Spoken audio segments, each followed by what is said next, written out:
लंबे अरसे से आपको ये दिखाई दे रहा है और सुनाई भी दे रहा है कि देश में नए नए मुद्दे आ रहे हैं जो केवल आपका ध्यान भटकाने के लिए हैं। असली खेल पर्दे के पीछे कुछ और चल रहा है और आपको बताया जा रहा है कि असली मुद्दा ये है।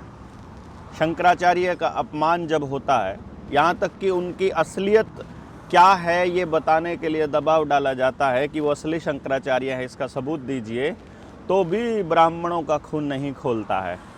लेकिन दूसरी तरफ जैसे ही यूजीसी की नई गाइडलाइन आती हैं, देश में ब्राह्मणवादी सोच हावी होने लगती है और फिर मुद्दा भटकता है। किसान आंदोलन में पार्टिसिपेट करने वाले कहते हैं कि तुमने तब हमारे आंदोलन को जाटों का आंदोलन कहा था, तो अब हम इसे ब्राह्मणों का आंदोलन कहेंगे। असल में किसान आंदोलन के दौरान भी गलतफहमी में थे देश, और अब यूजीसी गाइडलाइन के टाइम पर भी गलतफहमी में है। वो आंदोलन भी असल में जन आंदोलन था और ये भी एक जन आंदोलन बनने की दिशा में है। लेकिन असली मुद्दा यूजीसी नहीं है। असली खेल क्या है कि वर्ल्ड इकोनॉमिक फोरम की मीटिंग चली हुई है, 7-8 राज्यों के मुख्यमंत्री वहां गए हुए हैं, केंद्र सरकार का प्रतिनिधि भी वहां गया हुआ है, नरेंद्र मोदी के चमचों ने वहां पर एफटीए पर हस्ताक्षर करने हैं, फ्री ट्रेड एग्रीमेंट के ऊपर। जिस प्रकार से उस वक्त आपको ध्यान हो जब डब्ल्यूटीओ के सिस्टम के अंदर घुसाया था देश, पूरा का पूरा खेती और पूरे देश को निगला था, इसी तरह से वर्ल्ड इकोनॉमिक फोरम और नीति आयोग मिलकर के, नीति आयोग बिल गेट्स की नाजायज संस्था है, आपको पता होना चाहिए। PHFI बिल गेट्स की नाजायज संस्था है, पता होना चाहिए, जो WHO के आदेश पर काम करती है।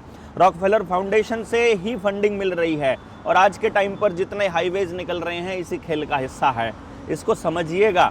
खेती में पूरी तरह से मशीनीकरण, AI और प्राइवेटाइजेशन, इसको हावी करने के लिए, साथ में जितनी कंपनियां हैं, जितना खाद्यान्न है, जीवन जीने के लिए ज़रूरी चीज़ें हैं, उनको प्राइवेट हाथों में देने के लिए, और दूसरी तमाम तरह की शक्तियों को थोपने के लिए देश में फूड क्राइसिस, युद्ध के हालात, दंगों के हालात, देश में अस्थिरता लेकर के आना, AI की अनिवार्यता को लागू करना, CCTV कैमरेज की कंपल्शन लेकर आना, चारों तरफ से डिजिटलाइजेशन का दौर चलाना, इसके लिए ये सारा खेल चल रहा है और यूजीसी के मुद्दे को बनाया जा रहा है एक झुंझुना।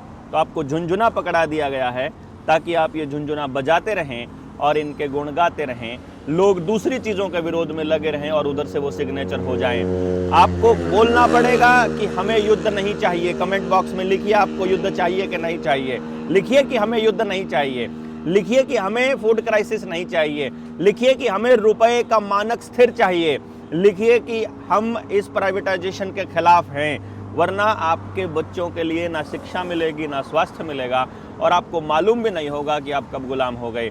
भारत कभी गुलाम नहीं रहा, भारत कभी आज़ाद नहीं रहा। गणतंत्र दिवस, स्वतंत्रता दिवस केवल आपको बहकाने के लिए मनाए जाते हैं और ये बात आपको साबित करके दिखाएगा जनता सरकार मोर्चा। बहुत जल्दी एक जन आंदोलन का रूप लेने जा रहा है। पूरे देश में चल रहा आक्रोश, आप ध्यान रखिएगा, नज़र रखिएगा, असली मुद्दों की तरफ बना के रखिएगा। जय हिंद, जय भारत, जय जोहार।